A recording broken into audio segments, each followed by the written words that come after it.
Welcome back. This is World of Warcraft, and I'm multiboxing in World of Warcraft and other games to prepare myself for multiboxing in Eve.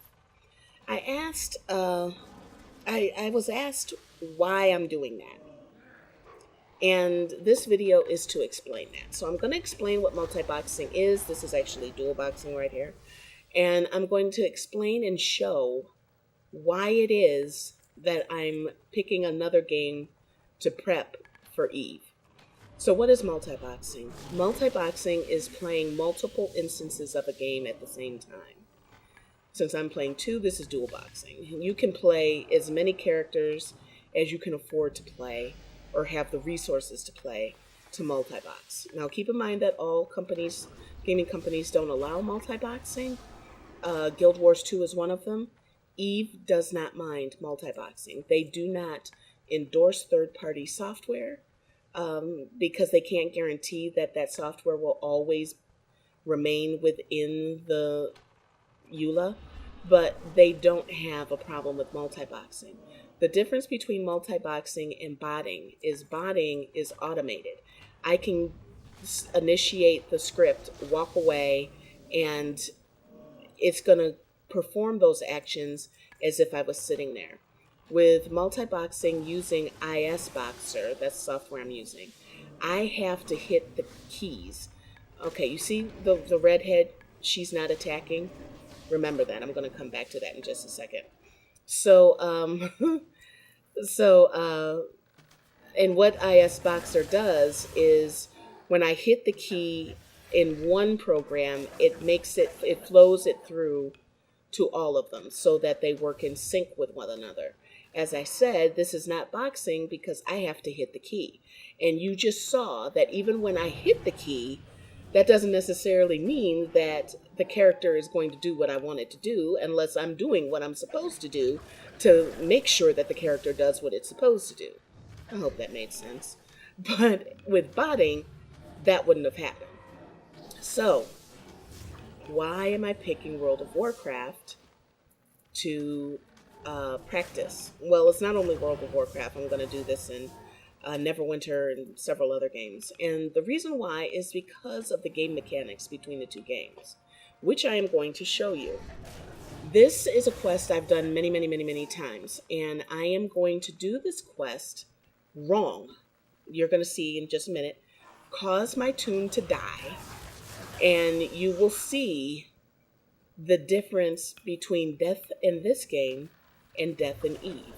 Once you understand that principle, then you'll understand why you don't want to go in Eve messing around causing yourself to die. Because death in Eve is not permanent. It's permanent for the things that are destroyed, and it's expensive to replace them. In WoW, not so much. Also, understanding, you're about to see where there's a game bug, and understanding how the software works, and understanding the game mechanics and the little nuances of the game. Like, see, right here, I'm attacking him, and in a minute, he's going to attack me. There we go. And he can kill me if I stand right there, but I'm not doing any damage to him. The only way, my pets will not move. You see that? They're still standing there. The only, and they're not attacking. The only way I can attack him is if I enter the room. That's a bug. Understanding little things like that can mean the difference between life and death in a game. Also, one of the caveats to multiboxing is that you have a primary toon, and for me right now, it's the black-haired girl. And then all of the other ones are secondary toons, or they call them slaves, but I don't particularly like that term, but that's what it is. Sort of like in computing, you have your master and your slaves. And when you have a lot of toons following what you do, you don't have the same control over them as you do as if you were playing your primary solo. That is what makes it not overpowered, even though it may seem so if you're on the receiving end of this damage. Now, let me explain what's about to happen. You see the blue guy with the halo back there? Well, it wouldn't be a video if my phone didn't go off, would it? um, there, he has mobs that are behind him. You can sort of see that. If you need to pull him down, or you need to not go too far back in that room, because if you go too far back, which I'm about to let my pets do right now, all of those mobs will come out of nowhere, kill my pets, and then all of that aggro is going to come on me. See all of those mobs back there? And here they come. My pets are dead, and now my toons are about to die. Now keep an eye on the redhead there. Now, as I'm controlling the black-haired, the redhead is not even, she's shooting sideways and everything. She's not in the right direction. Now, I've died. What next? You're about to find out. You resurrect in a graveyard. So you can resurrect and have like a curse on you that lowers your stats for 10 minutes. Or you can do what I'm doing and is run back to where you were and heal up. And it's almost like you never died. So here I am. And I edited that long run out because it's a kind of lengthy run.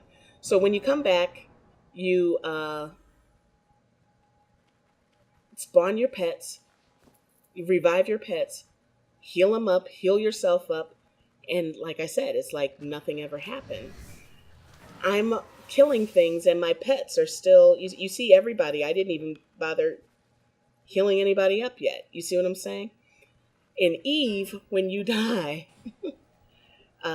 your ships are gone. I still have my armor here. It's taken damage, but I still have it. When I die in Eve, my ship is gone. When I lose drones in a mission in Eve, they're gone. I can repair them before they die. I can repair them while they fight, but once they die, that's a wrap. I have to purchase some more. So once you understand how expensive death is in Eve, then you understand why I'm practicing in WoW before I get to Eve, because I would die in Eve. Now, I said that you understanding the game mechanics means the difference between life and death. When people do level 4s, a lot of people go to Eve Survival to find out what's going to happen in the mission so that they can mitigate extenuating circumstances that may cause their death. Usually in WoW, that does not happen.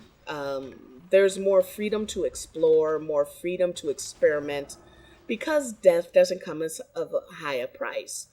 So you can just go into a dungeon, die 50 million times, and, it'll cost you some gold, but it's not the end of the world. In Eve, I recently found out that ships are like vectors. They don't have to be pointed in the direction of what you're in combat with for you to successfully kill it. In games like Eve and Neverwinter, you do. And that's why you saw, even though I was pressing the button, my toon just stood, that secondary toon just stood there because it wasn't pointed in the right direction. It wasn't pointed in the right direction. If this was automated, the script would say, "Chick, you're in the wrong direction. Turn around and go." So that's the difference between them. I'm still learning the software, and you can manipulate the secondary or the slave tunes to point in the right direction. I haven't figured out how to do that yet. So until I have mastered how to control all of those tunes to do what I want them to do when I want them to do them,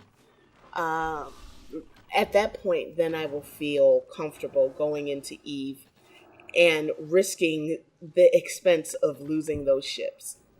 I have seen people, there's videos on YouTube where, for instance, there's a guy playing 15 tunes in Eve at once doing incursions. It's awesome. I don't want to do that much, but I think it would be cool to have, like a minor and with orca support, or dual or three tunes doing combat. So let me know what you think. If you have other questions, let me know, and I will see you guys in the next one.